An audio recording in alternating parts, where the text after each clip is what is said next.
Mesdames et messieurs, bonjour et bienvenue dans cette vidéo qu'on tourne le 17 novembre 2019 afin d'éclaircir sur l'affaire Komanav.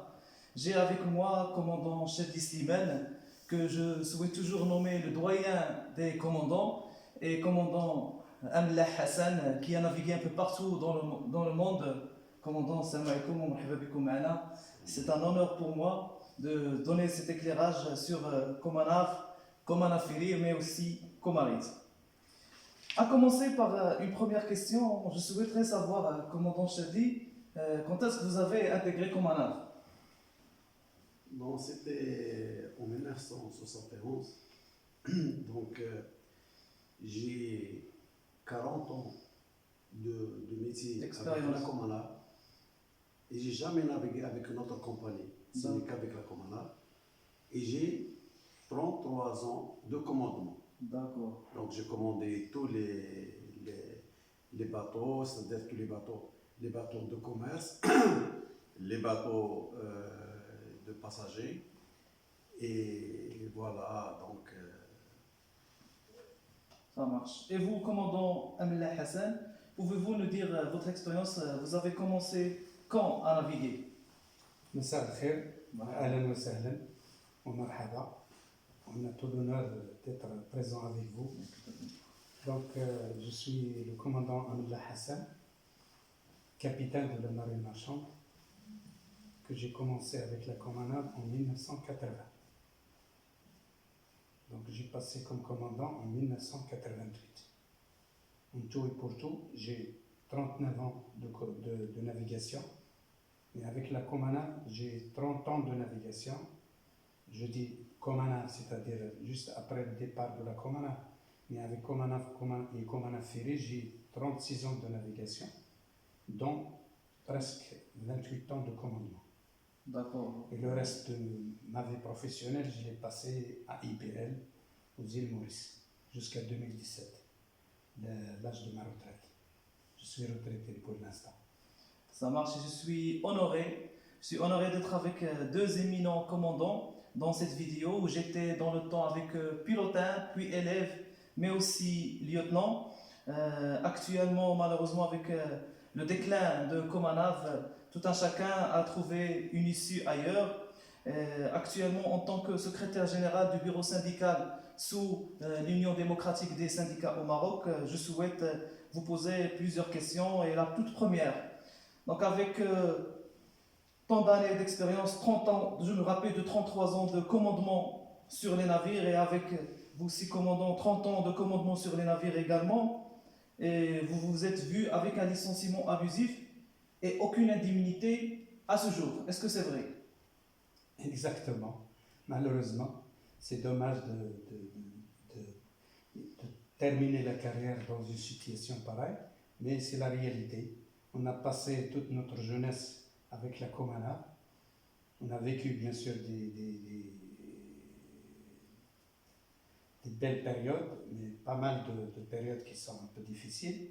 Et on s'y trouvait derrière dans la rue, comme ça, abandonné, pour dire exactement le terme, abandonné totalement par la Comana Ferry et par le reste du monde.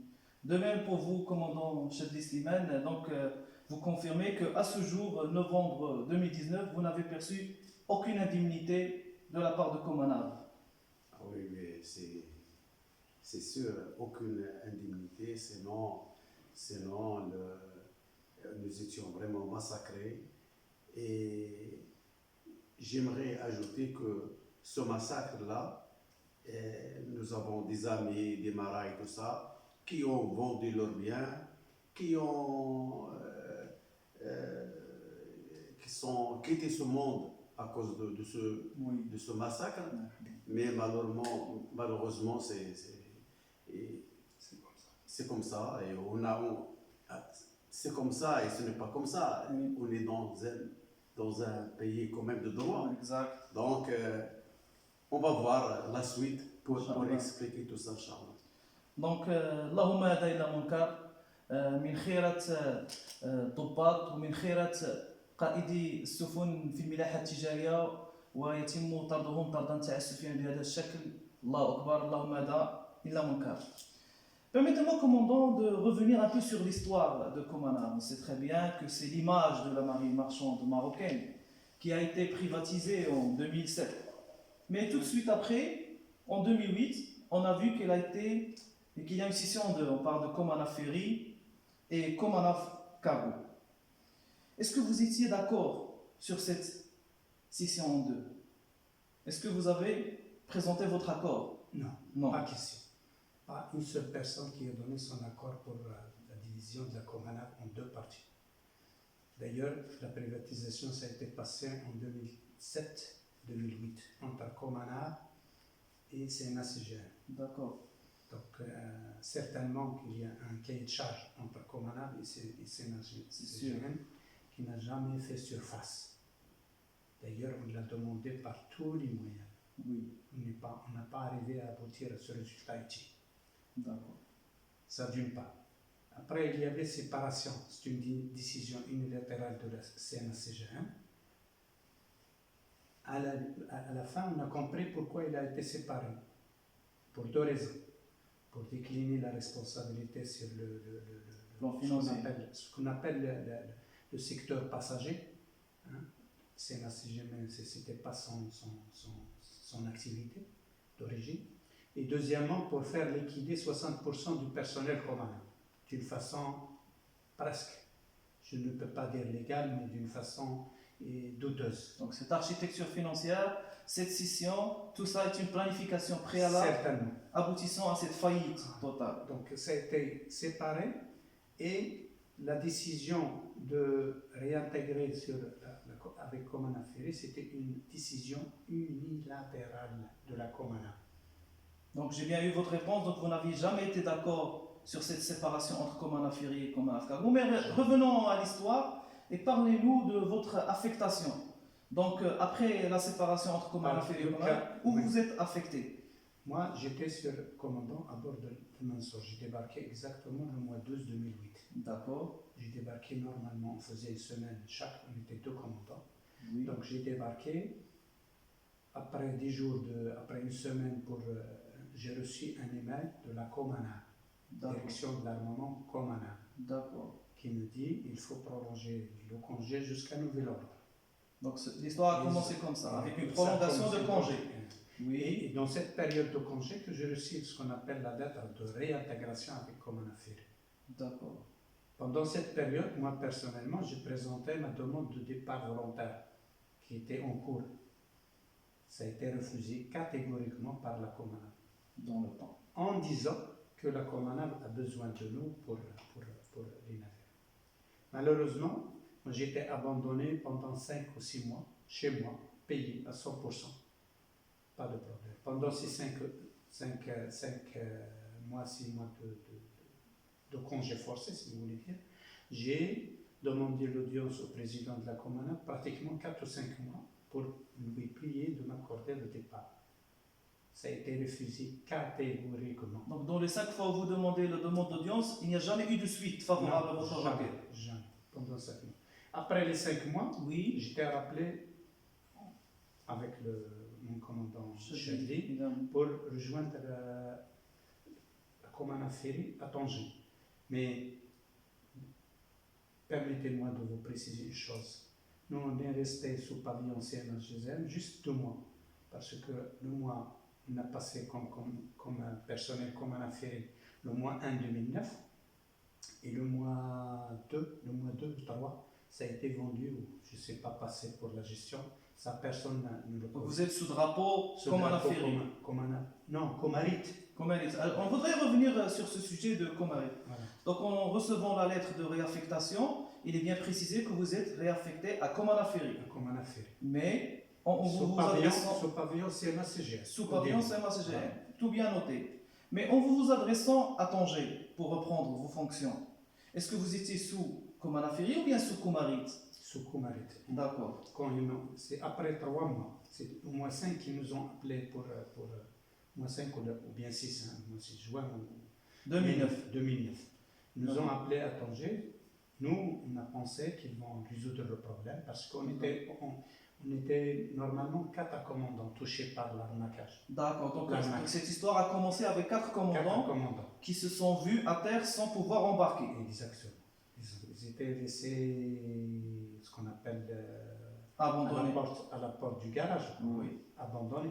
On va dire dans ce temps-là, vous vous êtes mis en quarantaine. Donc on vous a Quarantaine. mis en quarantaine, vous, 4 commandants. Voilà. Parlons par la suite. En 2009, Mm. quand vous avez rejoint Comarit, Oui. j'ai une question précise. Est-ce que la gestion financière de Comana Ferry était sous la tutelle de Comana Ferry uniquement, ou bien la gestion financière de 2009, 2010, 2011 et 2012, parce que les navires exploitaient dans le temps. Oui. Il y avait des revenus, il y avait un revenu financier énorme. Oui. Je souhaiterais savoir cette gestion financière de Comana Ferry, qui l'a gérée dans le temps. Bon, écoute, la Comana Ferry, il avait une direction. Oui, Une direction, il était en tête M. Berroy d'accord. de la CNACGM. Mais il est supervisé par le président, c'était M. Abdelmoula. Mais quand on dit Abdelmoula, c'est Comarit. Oui, exactement. D'accord. C'était le groupe, ils l'ont nommé groupe Comana Ferry Comarit. Et géré par le président, il était nommé comme président directeur général. D'accord. Donc ce que je veux dire par là, la gestion Financière. proprement dite, Oui. il était faite par la Comarit. Très clair. Donc on peut résulter que la responsabilité pécuniaire de Comana Ferry incombe aussi bien à Comarit, mais aussi à CMA-CGM qui était la société mère. Exactement. D'accord. Il faut préciser une chose. Je vous Dans écoute. cette période, je précise ça, c'est très important à noter, que la flotte Comarit et la flotte Comana, et je parle surtout de la flotte Comana Ferry, Oui. il a été exploité à 100% pendant les 3 ans, les 3 ou 4 ans, 2009, 2010, 2011 et peut-être le début de 2012. Pas un simple événement de mer, c'est-à-dire il était exploité à 100%. Je dis 100%, il y avait dans cette période un simple événement de mer au niveau du port de Tanger qui a duré peut-être 2 ou 3 ans. Il y avait un heurtage, Donc un petit abordage, un incident incident de mer qu'on ne peut pas très qualifier. très très faible. On ne peut pas qualifier d'un événement de mer important. D'accord. Le reste, et là c'était une période très importante parce que il y avait une activité commerciale au niveau de Tanger très très très importante. C'est Ça veut clair. dire la recette, elle est là. Elle est énorme. Elle est énorme. Donc, à requalifier la cause de Comana, on n'est pas devant une entreprise en difficulté, qu'on va devoir la ramener à la liquidation, tout d'abord au redressement judiciaire pour parler après de liquidation, mais on est bien dans une escroquerie et de l'arnaque. Je souhaite, commandant Chadi, vous poser une question, étant présent là devant un grand public et souhaitant éclairer l'opinion publique sur ce sujet. Qu'est-ce que vous souhaitez demander par cette vidéo? Je pense, comme tous mes collègues d'ailleurs, je souhaite premièrement voir plutôt le cahier de charge entre CMA-CGM et Comana. Ça reste quelque chose de bizarre, de secret, je ne sais pas pourquoi d'ailleurs. Bon, on espère, avec l'intervention peut-être des gens qui peuvent résoudre ce problème, avoir clairement le cahier de charge pour que nous soyons au moins, pour le savons, comment cette compagnie a été vendue, etc. D'accord. Et deuxième chose que je souhaite avoir, c'est le jugement, l'exécution des jugements. C'est clair. Et ça, j'espère de tout mon cœur que les gens qui peuvent nous aider, ils interviennent, ils font le nécessaire pour que ces jugements soient exécutés. Et nous avons beaucoup d'espoir à Sa Majesté, que Dieu le glorifie, pour donner ses instructions pour que ces jugements soient exécutés. Ça fait quand même 7 ans, 8 ans que nous attendons. Là, on a les jugements, Mais nous attendons les exécutions de ces jours. Merci beaucoup, commandant Chadli. J'aimerais aussi poser une nouvelle question à vous deux, chers commandants. Est-ce que vous avez ce sentiment d'être délaissé et abandonné par la Comana, tout en sachant que vous avez navigué pendant plus de 40 ans et plus de 33 ans en tant que commandant? J'ai cette question directe à vous poser. Est-ce que vous vous sentez abandonné ou délaissé par cette compagnie mère, la Comana? Oui, c'est sûr. Délaissé, abandonné et massacré aussi. Donc ça c'est clair. Lorsque par exemple on sépare deux compagnies et on avait des promesses comme quoi CMA-CGM va développer la Comana, on aura beaucoup de navires, on n'aura pas et le résultat, et personne ne demande pourquoi. Vous, commandant? Moi, je dis, je ne suis pas plus ancien que le commandant Chadli, mais j'ai quand même derrière moi 36 ans d'expérience et j'ai jamais vu un cas pareil. C'est une honte. C'est une honte. On était abandonnés. J'ai d'ailleurs mentionné dans mes correspondances que j'étais abandonné par la Comana et par la Comana Ferry. Moi, personnellement, je ne sais pas pourquoi ils ont fait ça. Pourquoi est-ce que vraiment on mérite même pas le 1/10 de tout ça? Non. Depuis 2009, nous on court derrière dans les tribunaux. Depuis le mois 5 2009 et jusqu'à présent. Jusqu'à présent, on demande toujours nos droits. On n'a pas entendu, on n'a pas de réponse claire pour notre situation. Donc on était vraiment abandonnés totalement par la Comana, surtout la Comana Ferry et CMA-CGM. Et malheureusement, je dis malheureusement parce qu'il faut peut-être attendre encore par notre loi, le jugement, il est là. On a un jugement au nom de Sa Majesté. Et depuis 5 ans, depuis 6 ans que le jugement a été fait, il n'a pas encore été exécuté. Alors, كنتمنوا من المسؤولين قريبا او بعيدا ان شاء الله من هاد المسؤولين يشوفوا في الوضع ديالنا. Normalement, nous on ne doit pas mériter tout ça. C'est clair. Il n'y a aucune raison de mériter ce massacre. On était vraiment massacrés. Pourquoi? Ça, c'est une grande question. Que peut-être Sa Majesté en personne que doit intervenir. Après les instructions d'Yalo. Inch'Allah. Pourquoi on était massacrés? Nous deux commandants. Très clair. Donc, personnellement, si jamais on a navigué au moins la période de la Comana Ferry, on a gardé notre salaire, peut-être on ne devait pas être massacré parce qu'on a vendu nos biens, on a détruit notre famille, nos enfants, on les a arrêtés les études supérieures via le Longe. Il y a d'autres, il y a un grand massacre derrière tout ce arnaque. Je comprends. C'est incroyable. Et la question, et ma question que je pose à et je demande ça à haut niveau يعني يفتحوا يعني تحقيق في هالشيء علاش pourquoi nous on a passé 36 ans 36 ans, c'est toute notre carrière, c'est toute notre jeunesse qu'on a passé avec la Comana. Moi j'ai sillonné tous les océans, tout, pratiquement l'océan Indien, je l'ai traversé facilement 70 fois. J'ai chargé, moi personnellement, on a chargé du pétrole de Ras Tanura في أيام الحرب ديال الإيران والعراق برسالة ملكية. Ça veut tout dire. Ça veut tout dire. Et je m'excuse, je suis un peu... Non, je suis un tout petit peu... Cette vidéo, elle est faite pour illustrer l'opinion publique sur le sujet. من هذا المنبر كان نوجه السؤال ديالي للمسؤولين من الوزراء من البرلمانيين. احنا مواطنين وخدمنا هذا الوطن، خدمناه بما في الكلمه من معنى. فهمتي؟ جبنا ليه البترول، دينا الحوامل، جبنا الحوت، ما خلينا ما درنا لهذا البلاد. فهمتي؟ درنا خدمنا، on a participé في l'économie nationale et internationale. كنا سومي aux ordres de l'ONU. ما كاينش كنا مهددين بالحبس، كنا مهددين il y a le problème de pollution, il y a le code ICN qui داز على دارنا، il y a les SPS qui داز على دارنا، il y a une formation tous les jeunes.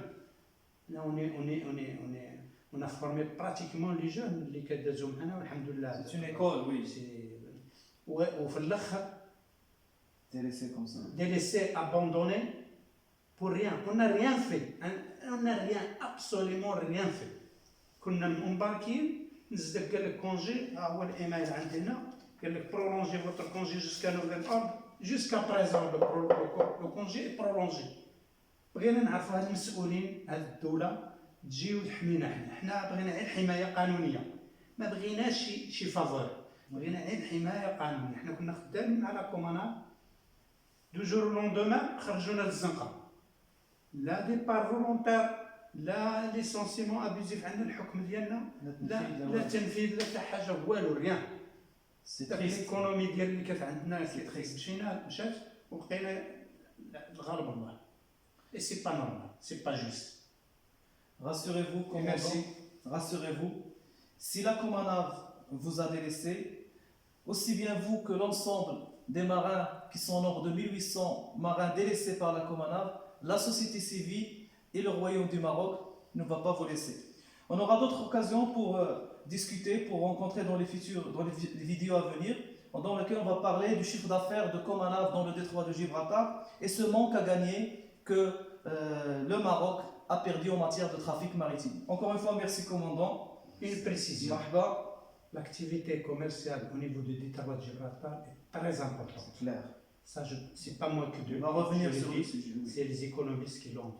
Et malheureusement, je dis bien malheureusement que maintenant le pavillon marocain, il n'en profite pas.